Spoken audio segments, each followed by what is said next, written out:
At my son's funeral, his wife's lover leaned over and whispered, "Don't worry, old man, I'll spend his millions better than he did." Suddenly, my son chuckled in the coffin.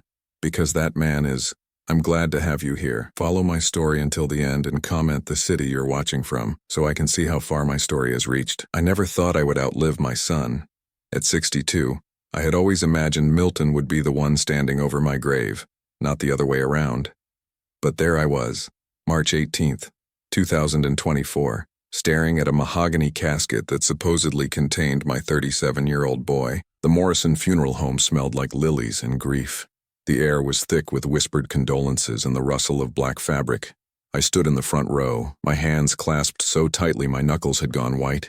Milton's wife, Mallory, sat beside me, dabbing at her eyes with a tissue that seemed more for show than actual tears. 3 days earlier, I had received the call that shattered my world. Milton had suffered a massive heart attack at his office.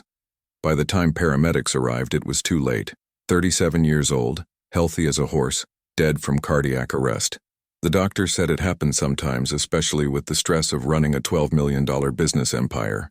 I should have been devastated, I should have been broken, but standing there, listening to the pastor drone on about eternal rest and heavenly peace, something felt wrong. Not just the obvious wrongness of burying your child, but something else. Something I couldn't quite put my finger on.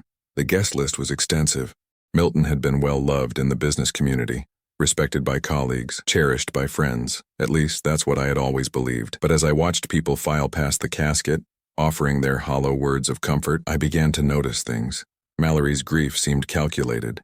She cried at precisely the right moments, accepted condolences with the perfect amount of dignity, and somehow managed to look devastatingly beautiful in her black designer dress.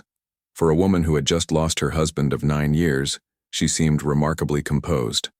Then there was Derek Morrison, Milton's business partner and Mallory's supposed friend. He stood near the back of the room, his eyes not on the casket but on Mallory. Every time she moved, his gaze followed. When she spoke to other guests, he listened intently. When she touched her hair nervously, he leaned forward slightly, as if connected to her by some invisible string. I had met Derek dozens of times over the years. He was Milton's right hand at the company, the man who handled the financial side while my son focused on operations. A smooth talker with perfectly styled hair and expensive suits, Derek had always struck me as the type of man who measured everything by its potential value. The service dragged on. People shared memories of Milton that sounded rehearsed, sanitized versions of a life I knew had been much more complex. My son had been passionate, sometimes reckless, fiercely loyal to those he loved. But listening to these speeches, you would think he was some kind of saint who never raised his voice or made a questionable decision. When it came time for the family to say their final goodbyes, I found myself walking toward the casket with leaden feet. Milton looked peaceful, his hands folded over his chest, wearing the navy suit I had bought him for his wedding day. His face was pale but serene, younger somehow than his 37 years.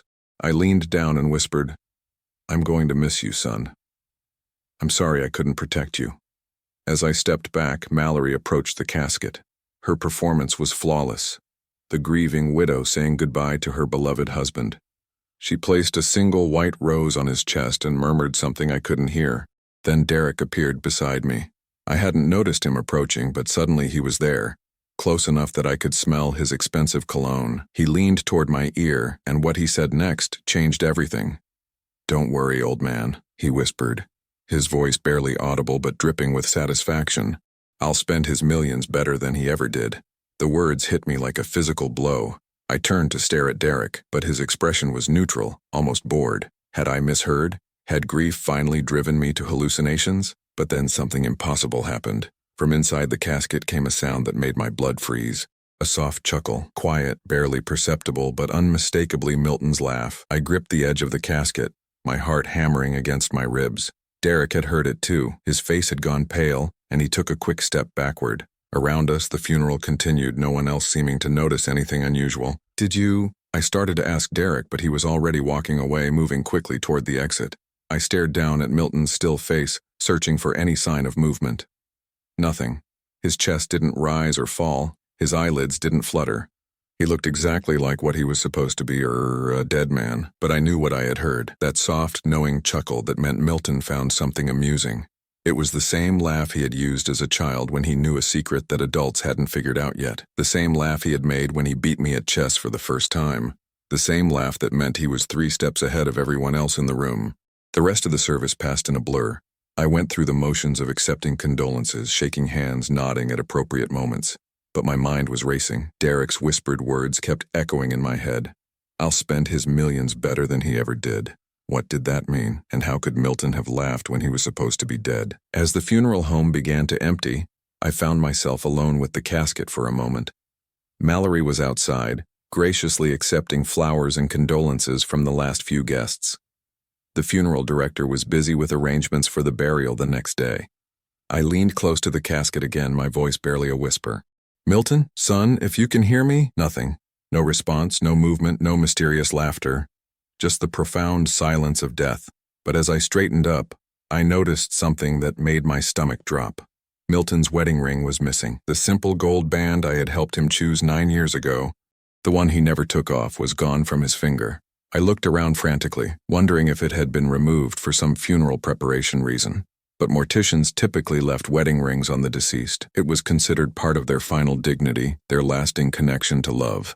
So where was Milton's ring? And why did its absence feel like another piece of a puzzle I was only beginning to understand? The drive home was torture. Every traffic light seemed to last forever. Every mile stretched into eternity. I kept replaying the events at the funeral home, trying to make sense of what I had experienced. Derek's cruel whisper, Milton's impossible laughter, the missing wedding ring. None of it made sense individually, but together, they painted a picture I wasn't ready to accept. My house felt enormous and empty when I walked through the door. I had lived there alone since my wife Sarah passed away 8 years ago, but it had never felt this hollow. The silence pressed against my eardrums like a physical weight. I poured myself 3 fingers of whiskey and sat in my recliner, staring at the framed photos on the side table. Milton at his high school graduation, beaming with pride. Milton and Mallory on their wedding day, looking like they had stepped out of a fairy tale. Milton last Christmas, laughing at some joke I couldn't remember now. The phone rang, jarring me from my thoughts. It was Mallory, her voice soft and fragile. "Joel, I just wanted to thank you for today. Milton would have been so proud of how beautiful the service was." "Yes," I managed, my throat tight. "It was lovely. I know this is difficult, but we need to talk about arrangements. The lawyer wants to meet with us next week about the will and the business. Derek thinks we should—" "Derek thinks?" I interrupted, the whiskey making me bolder than usual. "Since when does Derek think for our family?" There was a pause. "He's been such a help, Joel. I don't know what I would do without him during this time." "I bet you don't," I thought, but I kept it to myself. "We'll talk later, Mallory. I need some time." After I hung up, I sat in the growing darkness of my living room, pieces of a terrible picture beginning to form in my mind. Derek's whispered threat, Mallory's convenient grief, Milton's missing wedding ring, and that impossible moment of laughter from a dead man. Something was very, very wrong, and I was going to find out what. The grandfather clock in the hallway chimed 11 times as I finally headed to bed, but sleep wouldn't come. Every time I closed my eyes, I heard that soft chuckle again, Milton's laugh full of secrets and hidden knowledge. "What did you know, son?" I thought, staring at the ceiling. "And how can I find out when you're supposed to be gone forever?" Outside my window, a car engine started and drove away into the night. But it wasn't until the next morning that I would realize someone had been watching my house, waiting to see what the old man might figure out next. I didn't sleep. How could I? Every time I closed my eyes, I heard that soft chuckle echoing from the mahogany casket. By 5 in the morning, I gave up and made coffee, my hands shaking as I measured the grounds. The morning news droned in the background, but I wasn't really listening. My mind kept circling back to the same impossible questions. How does a dead man laugh?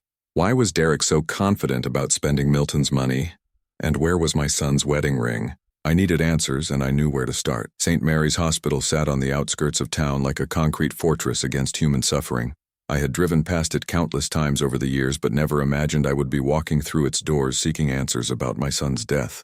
The information desk was staffed by a tired-looking woman with kind eyes who directed me to the cardiac unit. My shoes echoed against the polished floors as I made my way through corridors that smelled of disinfectant and barely suppressed despair.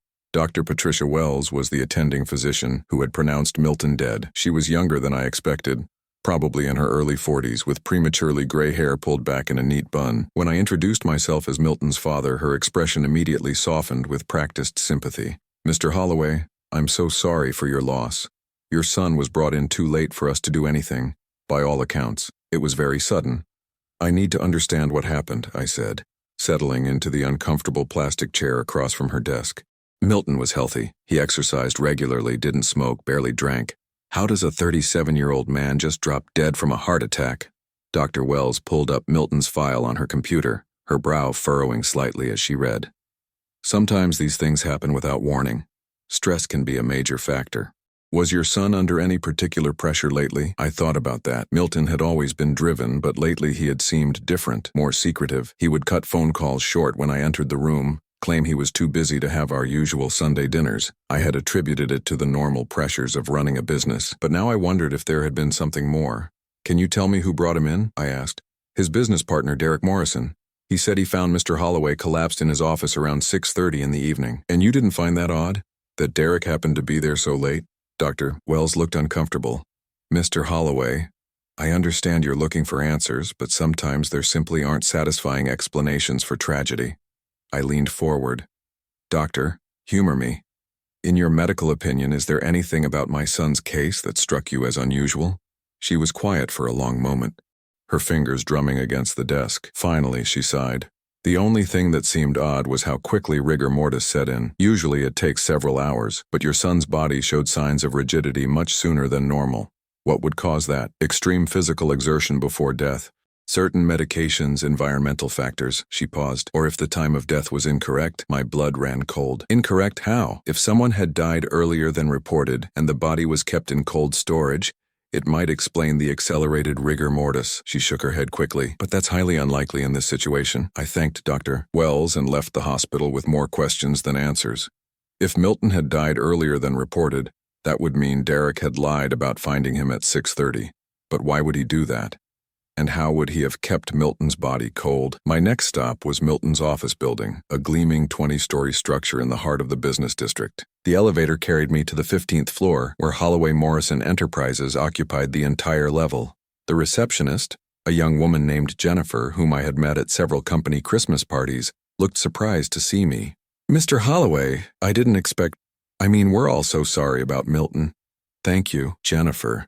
I was wondering if I could take a look at Milton's office. There might be some personal items. She glanced nervously toward the corner office. I'm sorry, but Mr. Morrison said the office was off limits until the lawyers sort everything out. Derek said that?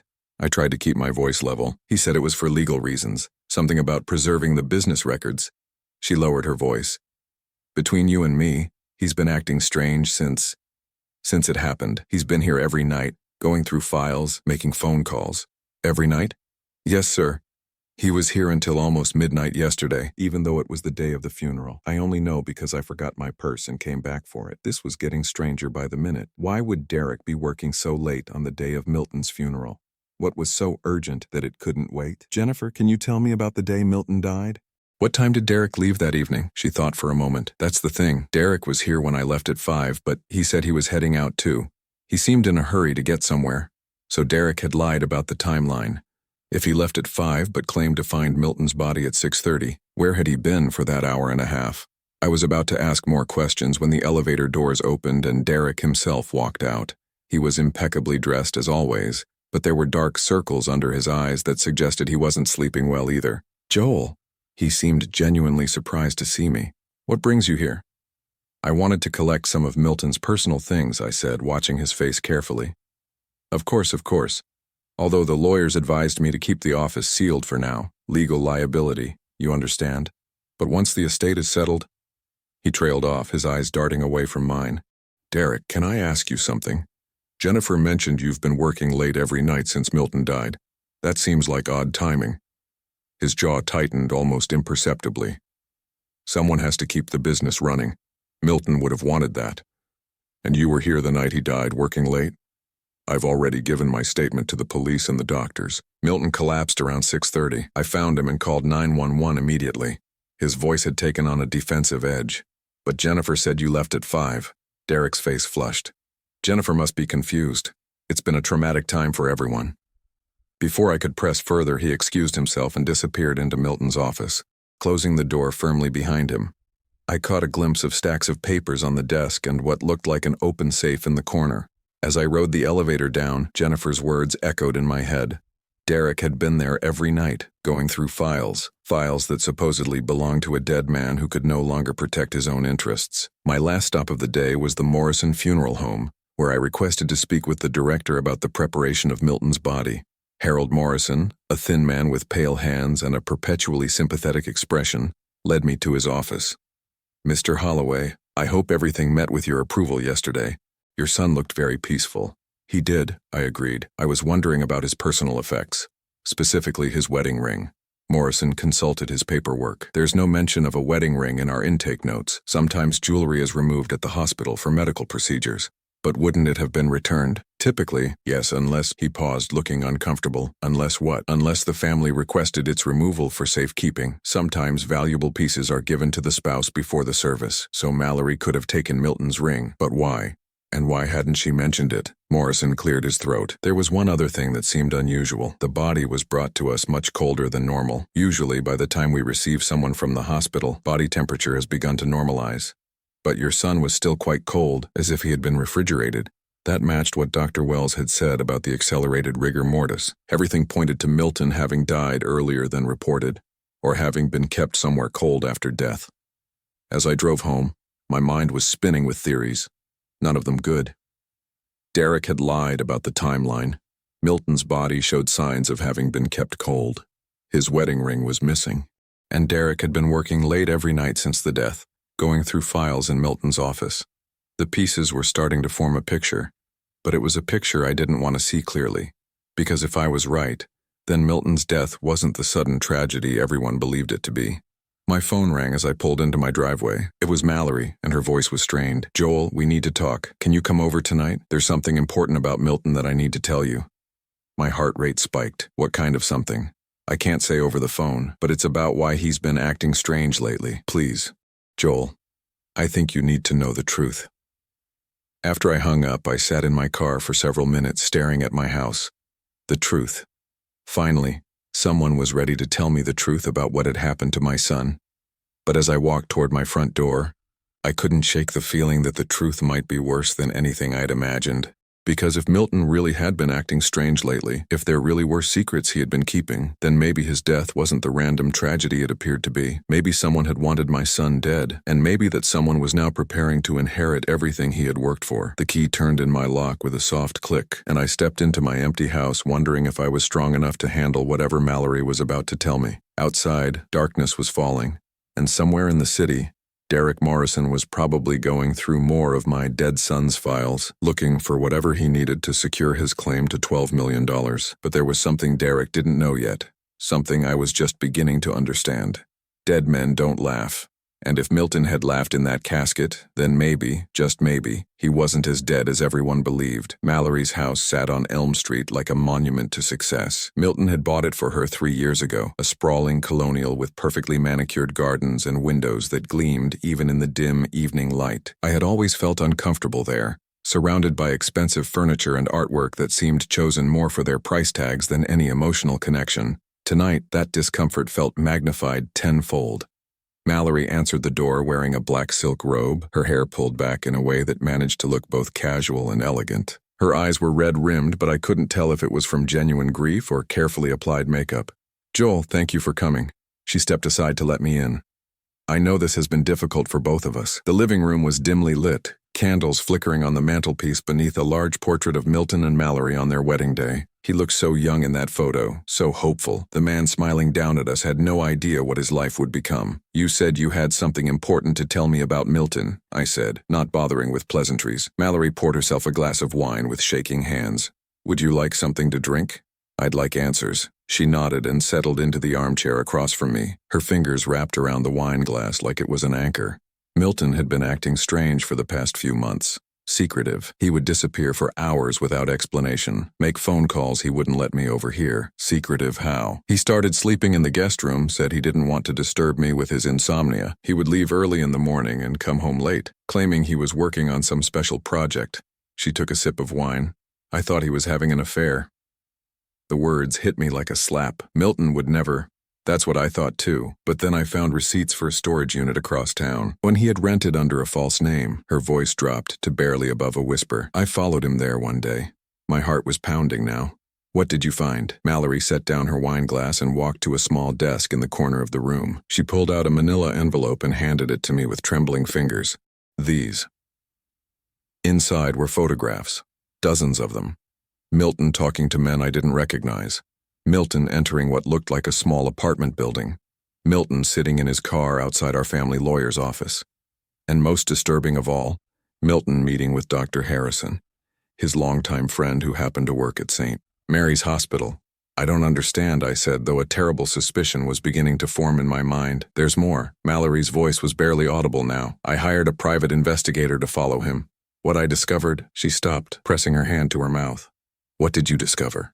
Milton knew. Joel, he knew about Derek and me. The admission hung in the air between us like a toxic cloud. I stared at her, trying to process what she had just said. You and Derek? Tears began to stream down her face, but they looked genuine this time. It started 6 months ago. I was lonely, Milton was always working, and Derek was there. He made me feel special, important. She wiped at her eyes. I never meant for it to happen. And Milton found out? The private investigator I hired to follow Milton? Milton had hired him first to follow me. She let out a bitter laugh. We were both spying on each other, both discovering terrible secrets. My mind was reeling. If Milton had known about the affair, then Derek's whispered threat at the funeral took on an entirely different meaning. But it still didn't explain the most important question. Mallory, how did Milton die? Really? She looked up at me with eyes full of something that might have been fear. That's just it, Joel. I don't think he did. The room seemed to tilt around me. What? The night he supposedly died, I was with Derek at his apartment. We have alibis for each other. But Joel, Milton had been planning something. The storage unit was full of documents, cash, fake identification papers. It looked like he was preparing to disappear. I gripped the arms of my chair, trying to steady myself. Are you saying Milton faked his own death? I'm saying it's possible. Dr. Harrison was his college roommate. They've been friends for 20 years. If anyone could help him stage his death, it would be someone with access to death certificates and morgue facilities. The pieces were falling into place with terrifying clarity. Milton's strange behavior, his meetings with Dr. Harrison, the inconsistencies in the timeline of his death, the body that was too cold, the accelerated rigor mortis, even that impossible laugh at the funeral. But why would he do this? I asked, though part of me was beginning to understand. Mallory stood and walked to the window, staring out at the dark street. Think about it, Joel. If Milton died, who would inherit everything? Me, his loving widow. And who have I been spending my time with? Derek, his business partner who knows every detail of the company's finances. He wanted to catch you, I said, the full scope of the plan becoming clear. He wanted to see what you and Derek would do if you thought he was dead. And we walked right into his trap. Mallory's voice was hollow. We've been planning how to liquidate assets, transfer funds, restructure the business. Derek even talked about selling the company and moving to the Cayman Islands. I felt sick. My son had orchestrated his own funeral to expose the people who were supposed to love him. The betrayal must have been devastating, but Milton had chosen a brilliant and terrible form of revenge. Where is he? I asked. Mallory shook her head. I don't know, but Joel, there's something else. Something worse. I wasn't sure I could handle anything worse, but I nodded for her to continue. Derek didn't just want to steal Milton's money. He was planning to make sure Milton could never come back. She turned to face me, her face pale. He's been researching ways to have Milton declared legally dead as quickly as possible. And he's been asking questions about you too. About me, your health, your finances, whether you have a will. Derek sees you as the only obstacle to complete control of Milton's estate. Her voice dropped to a whisper. I think he was planning to arrange an accident for you too. The full horror of the situation hit me like a physical blow. Derek hadn't just been betraying Milton with his wife. He had been planning to murder both of us for money. And Milton, somehow knowing this, had decided to fake his death to expose the conspiracy before it could destroy what was left of our family. We have to find him, I said, standing up. We have to warn him that Derek is planning something. There's one more thing, Mallory said, reaching into the desk drawer again. She pulled out a small key. I found this hidden in Milton's office at home. I think it might be to the storage unit. I took the key, my hands shaking. The address? She wrote it down on a piece of paper. Joel, what if we're wrong? What if Milton really is dead and we're just grasping at conspiracy theories because we can't accept the truth? I thought about that laugh I had heard at the funeral, soft, knowing, unmistakably my son's. Then we'll know for sure. But if he's alive and in danger, we're the only ones who can help him. As I drove across town toward the storage facility, my mind was spinning with questions and fears. If Milton was alive, why hadn't he contacted me? How long had he been planning this elaborate deception? And most importantly, what was his endgame? The storage facility sat on the outskirts of town, a collection of metal buildings surrounded by chain-link fence. It was nearly 10 o'clock, and the place was deserted except for a single security guard who barely looked up from his magazine as I drove through the gate. Unit number 73 was in the back row, hidden from the main road. My hands were shaking as I inserted the key into the lock. It turned easily, and the metal door rolled up with a rusty squeal. What I found inside confirmed my worst fears and greatest hopes. The unit was set up like a command center. Corkboards covered with photographs and documents lined the walls. A small desk held stacks of legal papers, financial records, and what looked like surveillance equipment. But most telling of all was the small refrigerator in the corner, humming quietly in the darkness. I opened it and found vials of some kind of medication, along with detailed instructions in Milton's handwriting. The label read, "Temporary paralysis agent, mimics cardiac arrest symptoms." My son had drugged himself to fake his own death. I was still staring at the vials when I heard footsteps behind me. I spun around expecting to see Milton emerging from the shadows. Instead, Derek stood in the doorway, his expensive suit rumpled, his usually perfect hair disheveled, and in his hand was a gun pointed directly at my chest. "Hello, Joel," he said, his voice cold and calculating. "I was wondering when you would find this place. Milton always said you were too smart for your own good." My mouth went dry. "Derek, what are you doing here?" He smiled, but it didn't reach his eyes. "The same thing you are, I imagine, looking for answers about our dear departed Milton." He stepped into the storage unit, forcing me backward. "The difference is I already found what I was looking for, and what was that? Proof that your son is a very clever, very dangerous man who needs to be stopped before he ruins everything." Derek's finger moved to the trigger. "The question is, Joel, are you going to help me find him, or are you going to be another problem I need to solve?" I looked into Derek's eyes and saw something that chilled me to the bone. This wasn't just about money anymore. This was about a man who had been backed into a corner and was willing to kill to protect his secrets. And somewhere out there, my son was alive but in terrible danger, unaware that his carefully laid plans had been discovered by the very man who wanted him dead. The gun in Derek's hand looked enormous in the dim light of the storage unit. I had never stared down the barrel of a weapon before, and the experience was surreal, like watching a movie where I was both the audience and the victim. "You don't want to do this," I said, surprised by how steady my voice sounded. Derek laughed, but it was nothing like Milton's warm chuckle. This was sharp, bitter, the sound of a man who had already crossed too many lines to worry about one more. "You're right, I don't want to, but your son has forced my hand. Milton is dead," I said, testing him. "Please, Joel, don't insult my intelligence." Derek gestured at the medical equipment surrounding us.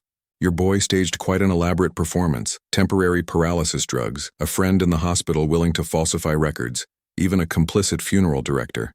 It's impressive, really." My heart sank. If Derek knew all this, then Milton was in more danger than I had imagined. "How long have you known?" I started suspecting something when the will reading was postponed. Milton's lawyer claimed there were irregularities in the documentation, but I knew better. Derek's smile was predatory. So I did what any good business partner would do. I investigated, and found this place. Among other things, your son has been very busy these past few months. Did you know he moved $12 million out of his accounts 3 weeks before his supposed death? Very convenient timing. The number hit me like a physical blow. Milton's entire fortune gone. Where did he move it? That's what we're going to find out. Derek reached into his jacket pocket with his free hand and pulled out a cell phone. "You're going to call him. I don't know how to reach him." "Oh, but you do." Derek's voice was patient, like he was explaining something to a slow child. "Milton left you a way to contact him. He's too sentimental not to include Daddy in his grand plan." I thought about that and realized Derek was probably right. If Milton had faked his death, he wouldn't have left me completely in the dark. There had to be some way for us to communicate, some signal I was supposed to recognize. Then it hit me. The grandfather clock in my hallway had been chiming at odd times lately. I had assumed it needed repair, but what if Milton had tampered with it? What if those irregular chimes were actually a code? Derek must have seen something in my expression because his grip on the gun tightened. "There we go. You figured it out, haven't you? Before I could answer, Derek's phone buzzed. He glanced at it, and his face went pale. Well, speak of the devil. He held up the phone so I could see the screen. A text message from an unknown number. Storage unit compromised. Move to backup location. Package is secure. Milton? I asked. Derek nodded. Your son has been watching us. The question is, for how long? He looked around the storage unit suspiciously, as if cameras might be hidden in the shadows. That's when I noticed it, a small red light blinking in the corner near the ceiling. Milton had been recording everything. He knew we were here, knew that Derek had found his hideout, and most importantly, knew that Derek was armed and dangerous. He's coming, I said, more to myself than to Derek. Yes, he is. And when he gets here, you're going to convince him to transfer that $12 million back to where it belongs. In exchange, I won't put a bullet in your head. The cold calculation in Derek's voice made my stomach turn. This wasn't a crime of passion or a momentary lapse in judgment. This was a man who had been planning murder for money, who saw human lives as obstacles to be removed. What about Mallory? I asked. She knows the truth now. Derek's laugh was ugly. Mallory will do whatever I tell her to do. She's too compromised to run to the police and too scared to cross me. He paused. Besides, she doesn't know about the gun. A new horror crept into my mind. You're going to kill her too. Eventually. Can't have loose ends. Derek glanced at his watch. But first things first. Your son should be arriving any minute now.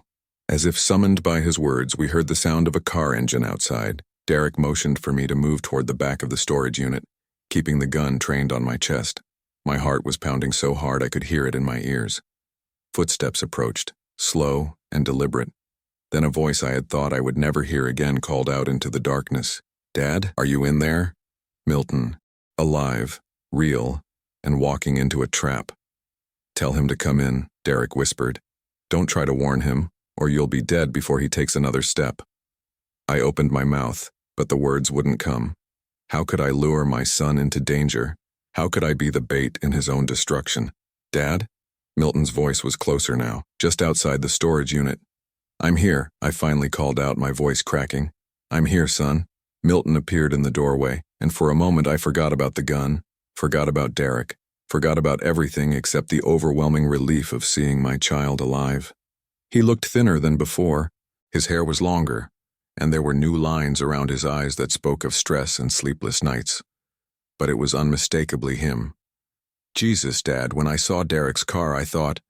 Milton stopped mid-sentence as he noticed Derek standing in the shadows. Oh. Hello, Milton. Derek stepped forward, keeping the gun pointed at me but clearly visible to my son. Quite a performance you put on. I was almost convinced. Milton's eyes darted between Derek and me, calculating rapidly. Let him go, Derek. This is between you and me. Actually, it's between me and $12 million that rightfully belongs to the company. Your little disappearing act doesn't change the terms of our partnership agreement. Partnership. Milton laughed, and for the first time I heard real bitterness in his voice. You mean your plan to steal everything I built while sleeping with my wife? Derek's face flushed. Mallory came to me. Milton. She was lonely, neglected. You were so busy playing business mogul that you forgot you had a wife. I knew about the affair for months, Milton said quietly. I also knew you were planning to have me killed. The admission hung in the air like a bomb. Derek's hand wavered slightly, surprise flickering across his features. That's impossible. Milton reached into his jacket pocket slowly, keeping his movements visible. He pulled out a small recording device. August 15th, 2024. You and Mallory in your apartment discussing how to arrange an accident for me. Something that would look natural but happen soon enough that you could liquidate the business assets before anyone started asking questions. Derek's face had gone white. You were supposed to be dead. Funny thing about death, it gives you a lot of time to think and plan. Milton's voice was calm, almost conversational. Did you really think I would just roll over and let you destroy everything? Let you hurt my father? Your father was next on the list, Derek said. His desperation making him cruel. Old man has a heart condition, doesn't he? Grief over losing his son, too much stress. These things happen. Rage surged through me, hot and pure. This monster had been planning to kill both of us, to wipe out our entire family for money that he had never earned. The police are already on their way, Milton continued. I've been recording everything since you walked into this storage unit. Attempted murder, conspiracy, theft. You're looking at life in prison, Derek. Derek's eyes darted around wildly, like a trapped animal. You're bluffing. Am I? Milton pulled out his phone and showed Derek the screen. A call to 911 was in progress, had been for the past 10 minutes. They've been listening to everything. In the distance, I could hear sirens approaching. Derek heard them too, and something in his expression snapped. The careful calculation was replaced by pure panic. "If I'm going down, I'm taking you both with me," he snarled, swinging the gun toward Milton. I don't remember making the decision to move. One moment I was standing frozen in terror. The next I was throwing myself forward, knocking Derek off balance just as the gun fired. The sound was deafening in the enclosed space, and I felt something hot graze my shoulder as we both went down. Milton was on Derek in an instant, wrestling for control of the weapon. They rolled across the concrete floor, grunting and swearing, the gun skittering away into the darkness. I scrambled after it, my shoulder screaming with pain, but managed to kick it out of reach just as the storage facility was flooded with red and blue lights. Police officers swarmed into the unit, shouting orders, separating us, securing the scene. Derek was handcuffed and dragged away, still screaming threats and accusations. The recording device and surveillance equipment were bagged as evidence. Paramedics checked my shoulder, just a graze, they said, though it hurt like hell. Through it all, Milton stood beside me, his hand on my uninjured shoulder, real and solid and alive. "Why didn't you tell me?" I asked when the chaos had died down enough for us to talk. Milton looked exhausted, older than his 37 years. "Because I knew you wouldn't let me do it. You would have tried to talk me out of it, tried to find some other way. There had to be another way. Was there?" Milton's voice was quiet, but firm. "Derek was planning to kill us both, Dad. The only way to stop him was to make him reveal his true nature. And the only way to do that was to make him think he had won." I thought about that as we gave our statements to the police, as Derek was taken away in the back of a patrol car, as the storage unit was sealed off as a crime scene. Milton had risked everything, his identity, his fortune, his relationships, to expose a conspiracy that would have destroyed our family. "What happens now?" I asked as we finally walked out of the storage facility together. Milton was quiet for a long moment. "Now I have to figure out how to come back from the dead. Legally speaking, it's going to be complicated." "And Mallory?" His jaw tightened. "Mallory made her choice. She'll have to live with the consequences." We stood by his car, a beat-up sedan that was nothing like the luxury vehicles he used to drive. He looked different in the harsh fluorescent light of the parking lot. Harder, more cautious, like a man who had learned not to trust the people closest to him. "I'm proud of you," I said finally. "What you did took incredible courage." Milton smiled for the first time since I had seen him in that doorway. It was a tired smile, tinged with sadness, but it was genuine. "I learned from the best, Dad. You taught me that family is worth fighting for, no matter the cost." As we drove away from the storage facility, I realized that Derek had been wrong about one thing. This hadn't been about money, not really. It had been about trust and betrayal, and the lengths a son will go to protect the people he loves. Milton was alive. Our family was safe, and sometimes, that's all the victory you can ask for. The safe house Milton had been living in for the past 3 days was a modest apartment above a used bookstore on the outskirts of town. As we climbed the narrow stairs, my shoulders still aching from Derek's bullet graze, I couldn't help but marvel at how thoroughly my son had planned his resurrection. "Dr. Harrison helped me find this place," Milton explained, unlocking the door. "He's been the only person who knew the truth from the beginning." Inside, the apartment was spartanly furnished but functional. A single bed, a small kitchenette, and a desk covered with legal documents and financial papers. It looked like the hideout of a man who had been planning his return from the dead with methodical precision. "Coffee?" Milton asked, moving to the kitchen like this was a normal father-son visit. "Please." I settled into the one comfortable chair, wincing as the movement pulled at my bandaged shoulder. "Milton, we need to talk about what happens next." He paused in the act of measuring coffee grounds. "I know what you're going to say, Dad, that I should have trusted you from the beginning, that we could have found another way. Actually, I was going to say that I understand why you did it." I watched surprise flicker across his face. "Derek was planning to kill us both. You saved our lives." Milton turned back to the coffee maker, but I could see the tension in his shoulders ease slightly. "I've been carrying this alone for so long I forgot what it felt like to have someone on my side. You're not alone anymore." I leaned forward, ignoring the pain in my shoulder. "But son, we have a problem. Derek may be in jail, but Mallory is still out there and she knows you're alive." Milton nodded grimly. "I've been thinking about that. She's going to be desperate now. With Derek arrested and the conspiracy exposed, she's facing fraud charges, conspiracy charges, possibly accessory to attempted murder. What do you think she'll do? Run." Milton brought me a steaming cup of coffee and sat across from me. "But first she'll try to grab whatever money she can get her hands on. I transferred the $12 million to an offshore account, but she still has access to our joint accounts, the house, some investments. I sipped the coffee, thinking, how much are we talking about? Maybe $800,000. Total. Not enough to disappear forever, but enough to buy her some time. Milton's expression was grim. The problem is, she's not thinking rationally. People in her position make stupid, dangerous decisions. As if summoned by his words, Milton's phone buzzed. He glanced at the screen and his face went pale. What is it? He held up the phone so I could see. A text message from Mallory. I know you're alive. Meet me at the house in 1 hour or I burn it all down. Burn what down? I asked.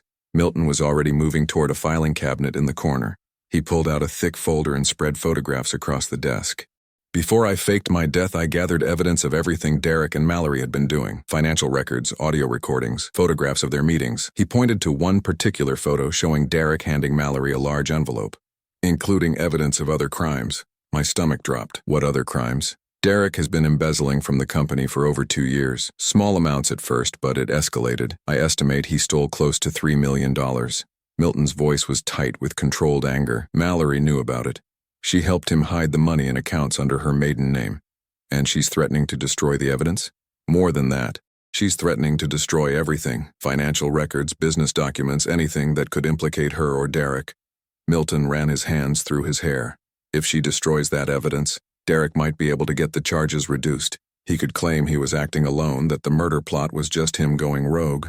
I understood the implications immediately. Without the evidence of the larger conspiracy, Derek might serve only a few years for attempted assault. He could be free while Milton and I were still looking over our shoulders. We can't let that happen, I said. Milton looked at me with something that might have been pride.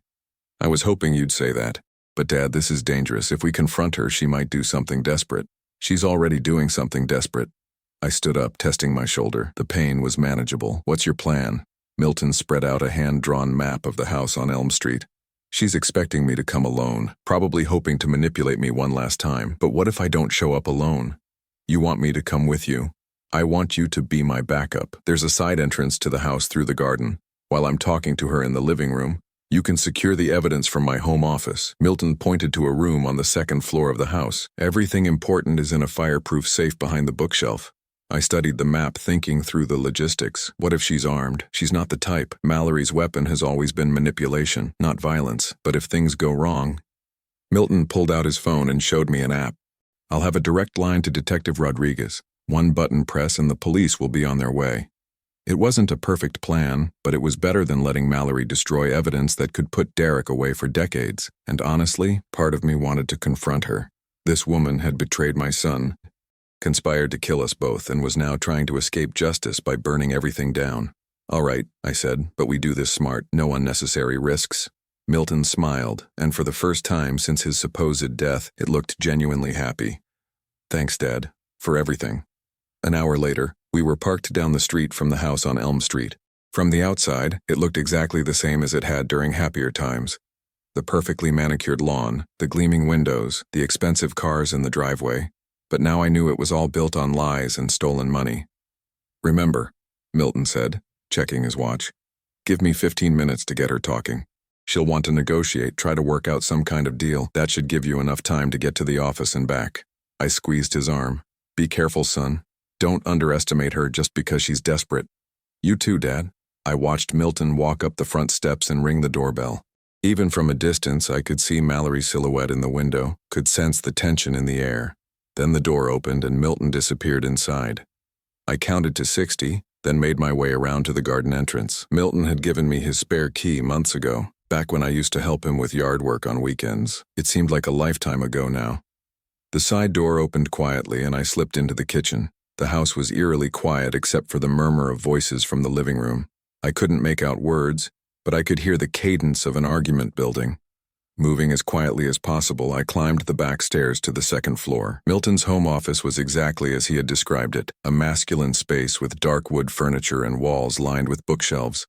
Behind the largest shelf, hidden from casual view, was a small safe built into the wall. Milton had given me the combination, Sarah's birthday, the date my wife had passed away. Even in the midst of planning his fake death, my son had been thinking about family, about the people who truly mattered. The safe opened with a soft click, revealing stacks of documents, USB drives, and what looked like audio recording equipment. I grabbed everything, stuffing it into a messenger bag I had brought for this purpose. That's when I heard Mallory's voice, raised and angry, drifting up from the first floor. You think you're so clever, don't you? Staging your own death, making me look like a fool? Milton's response was too quiet to hear, but it must have enraged her because her next words were shouted. Well, guess what, husband? I have a few surprises of my own. The sound of something heavy hitting the floor made my blood run cold. I abandoned stealth and rushed toward the stairs, the bag of evidence clutched against my chest. In the living room, I found Milton backed against the fireplace, his hands raised in a gesture of surrender. Mallory stood 10 feet away, and in her hands was not a gun, but something almost worse, a can of gasoline and a cigarette lighter. Hello, Joel, she said without turning around. I was wondering when you would show up. Milton always was a daddy's boy.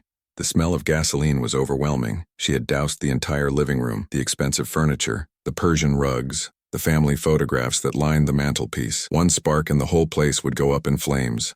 Mallory, I said carefully, put down the lighter. We can work this out. She laughed, a sound like breaking glass. Work it out? Your son ruined my life. My husband is in jail because of his sick little game. Derek is in jail because he tried to kill us, Milton said, his voice steady despite the danger. Derek loved me. Mallory's composure cracked, revealing the hysteria underneath. He was going to take care of me, give me the life I deserved, and you destroyed it all with your paranoid fantasies. I saw Milton's hand inch toward his phone, but Mallory noticed too. Don't even think about it. I see that phone come out and I burn this place down with all of us inside. She flicked the lighter, and a small flame danced in her fingers. You want your precious evidence, your financial records and audio recordings? Watch them burn. That's when I realized she knew about the safe. Somehow she had discovered Milton's hiding place and was planning to destroy everything rather than let it be used against Derek. The bag, she said, noticing what I was carrying. Give it to me, now. I looked at Milton, saw the calculation in his eyes. We were trapped. If I gave her the evidence, Derek might escape justice. If I didn't, she might kill us all in a fire that would destroy the evidence anyway. But Milton had one advantage that Mallory didn't know about. His phone wasn't in his pocket. It was in his shoe, already connected to Detective Rodriguez, broadcasting everything live. He caught my eye and mouthed a single word. Trust. Then he did something that took incredible courage. He stepped forward, moving closer to the gasoline-soaked furniture and the unstable woman holding a flame. You're right, Mallory. I did ruin your life, but not because I was paranoid, because I loved you, and I couldn't accept what you had become. His words seemed to surprise her. The lighter wavered in her hand. I kept hoping you would come back to me. Milton continued, his voice gentle now. Even after I found out about Derek, I thought maybe we could work through it, save our marriage, start over. Tears began to stream down Mallory's face, but she didn't lower the lighter. You never loved me. You loved your business more, your money more, your father more. No, Milton said softly. I loved you most of all. That's why this hurts so much. For a moment, I thought he might actually reach her, might convince her to put down the lighter and face justice with some dignity intact. Then we heard sirens in the distance getting closer. Mallory's face twisted with rage and betrayal. You called them. I called them because I want you to live, Milton said. Because even after everything, I don't want you to die. She raised the lighter toward the gasoline-soaked curtains, and I knew we were out of time. Mallory, don't, I shouted, lunging forward with the bag of evidence. But it was too late. The flame touched the fabric and the room exploded into fire. The fire moved faster than I could have imagined. What started as a small flame on the curtains became a wall of heat and smoke in seconds. The gasoline-soaked furniture ignited like it had been waiting for this moment, filling the room with orange light and the acrid smell of burning fabric. Milton grabbed my arm and pulled me toward the kitchen. This way, Dad. Behind us, I could hear Mallory screaming, not in pain, but in rage and frustration. She had realized that her final act of destruction would accomplish nothing except putting all of us in danger. We stumbled through the smoke-filled hallway as sirens wailed outside. Milton led me through the back door just as the first fire trucks arrived, their red lights painting the neighborhood in harsh, urgent colors. The evidence, I gasped, clutching the messenger bag against my chest. Safe, Milton assured me, helping me to a spot on the lawn where we could breathe clean air. Everything we need is right there. Police officers were already surrounding the house, some helping firefighters connect hoses while others secured the perimeter. Detective Rodriguez appeared beside us, her expression grim but relieved. Are you both all right? She asked, checking us for injuries. We're fine, Milton said, but Mallory is still inside. As if summoned by his words, we heard shouting from the front of the house. Through the smoke and chaos, I could see firefighters carrying someone out, Mallory, unconscious but breathing, overcome by smoke inhalation. "She'll be fine," Detective Rodriguez said, following my gaze. "And she'll be in custody as soon as she's medically cleared." I watched as paramedics loaded Mallory into an ambulance.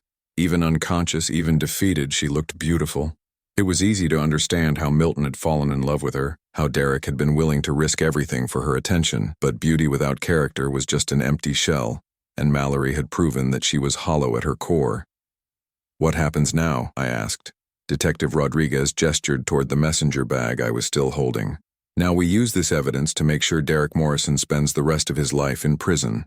Attempted murder, conspiracy, embezzlement, he's looking at 30 years minimum. And Mallory? Arson, conspiracy, accessory to embezzlement. She'll probably get 15 to 20. The detective's expression was professionally neutral, but I could see satisfaction in her eyes. Justice isn't always perfect, but sometimes it's thorough. Milton was staring at the burning house, watching flames consume what had once been his home. "I built that place for her," he said quietly. "Picked out every piece of furniture, every painting, every fixture. I thought if I gave her a perfect life, she would be happy." "You can't buy happiness, son, and you certainly can't buy love." He nodded, but I could see the sadness in his eyes. Despite everything Mallory had done, despite her betrayal and her willingness to see us both dead, Milton had genuinely loved her. That kind of love doesn't disappear overnight, even when it's proven to be one-sided. "Mr. Holloway?" A young police officer approached us with a clipboard. "We need to get your statements about what happened inside the house." For the next 2 hours, we sat in the back of a police car and recounted everything. Milton's elaborate plan to fake his death, Derek's conspiracy to steal the business, Mallory's final desperate attempt to destroy evidence. It sounded like something from a crime novel, too complex and dramatic to be real. But the evidence didn't lie. The audio recordings from Milton's phone had captured everything. Derek's confession, his threats, Mallory's admission of arson. Combined with the financial records and photographs from the safe, it painted a complete picture of a conspiracy that had been months in the making. By dawn, the fire was out, and the house was a charred skeleton. Most of the structure had survived, but the interior was gutted. Everything Milton had built with Mallory, all those years of marriage and shared dreams, had literally gone up in smoke. "I'm sorry," I said, as we stood looking at the ruins. Milton shook his head. "Don't be. This needed to happen. Not the fire, but the end of it all. I was holding on to something that was never real to begin with." Detective Rodriguez approached us one final time before we left. "Derek Morrison has agreed to plead guilty to all charges in exchange for a life sentence without the possibility of parole. He wants to avoid the death penalty." I felt a grim satisfaction. Derek would spend the rest of his life in a cell, thinking about how his greed had cost him everything. It wouldn't bring back the trust he had violated or the innocence he had destroyed, but it was justice nonetheless. "What about the business?" I asked Milton as we drove away from Elm Street. "Holloway Morrison Enterprises dies with this scandal," Milton said. "But I've been thinking about starting over. Something smaller, more personal, maybe something we could run together." The idea surprised me. I was 62 years old, supposedly ready for retirement, not new ventures. But the thought of working alongside my son, of building something honest and clean from the ground up, was appealing. "What did you have in mind?" Milton smiled, and for the first time in months, it reached his eyes. "Security consulting. Help people protect themselves from the kind of betrayal we just went through. We've certainly learned enough about the subject. Over the next few weeks, as the legal proceedings moved forward and the media attention died down, Milton and I began planning our new life. He moved into the spare bedroom of my house while he sorted out his legal resurrection. Apparently, coming back from the dead requires an enormous amount of paperwork. The $12 million he had hidden offshore became the seed money for our new company. Holloway Security Consulting specialized in background checks, fraud prevention, and threat assessment. Our first clients were small business owners who had heard about our story and wanted protection from their own potential Derek Morrisons. We hired Dr. Harrison as our medical consultant. His expertise in recognizing the signs of poisoning and drug-induced illness proved valuable in several cases. Jennifer, Milton's former receptionist, came to work for us as office manager. She said she had always suspected something was wrong with Derek's timeline the day Milton died, and she was excited to be part of something that helped people instead of exploiting them. 3 months after the fire, I was in our new office reviewing a case file when Milton knocked on my door. "Dad, you have a visitor." I looked up to see a woman standing behind him, tall, dark-haired, with intelligent eyes and a warm smile. She looked like someone who had seen trouble but hadn't let it break her. "This is Sarah Chen," Milton said. "She's a forensic accountant who worked on the Derek Morrison case. She's also—" He paused, and I was surprised to see him blush slightly. "She's someone I've been spending time with." I stood to shake her hand, studying her face. She met my gaze directly, no deception or manipulation in her expression. After Mallory, I had wondered if Milton would ever trust another woman. But Sarah Chen looked like someone worth trusting. "It's nice to meet you, Mr. Holloway. Milton talks about you constantly. Please, call me Joel, and thank you for your work on the case. I know it couldn't have been easy sorting through Derek's web of lies. Actually, it was satisfying," she said with a slight smile. "I specialize in financial fraud cases, and Derek Morrison was one of the most thorough criminals I've ever investigated. It felt good to see justice served. We talked for a few minutes about the case, about our new business, about Milton's adjustment to being alive again. Sarah was clearly intelligent and principled, and the way she looked at Milton suggested genuine affection rather than gold-digging opportunism. After she left, Milton lingered in my office. "She seems wonderful," I said. "She is.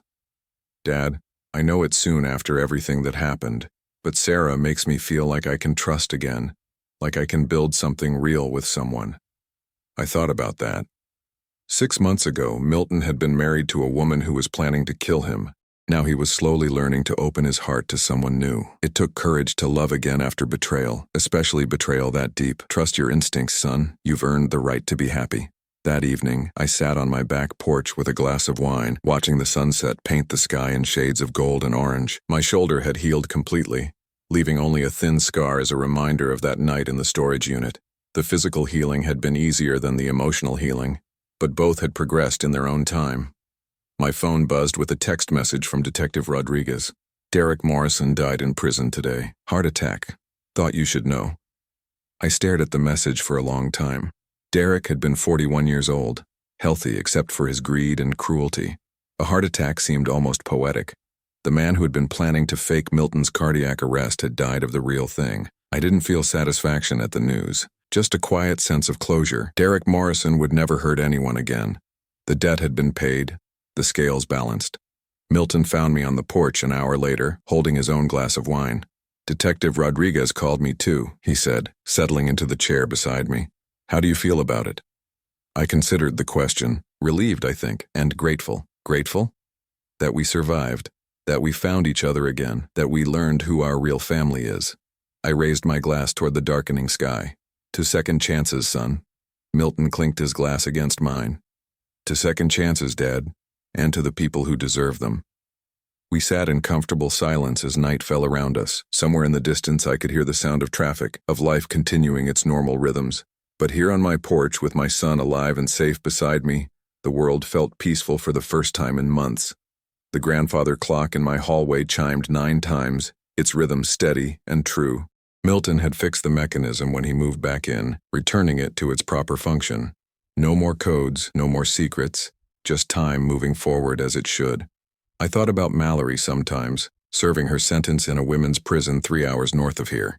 The newspapers said she had become a model prisoner, working in the library, taking correspondence courses. Maybe she was finally learning who she was when she wasn't performing for someone else's benefit. I hoped so. Not because I forgave her.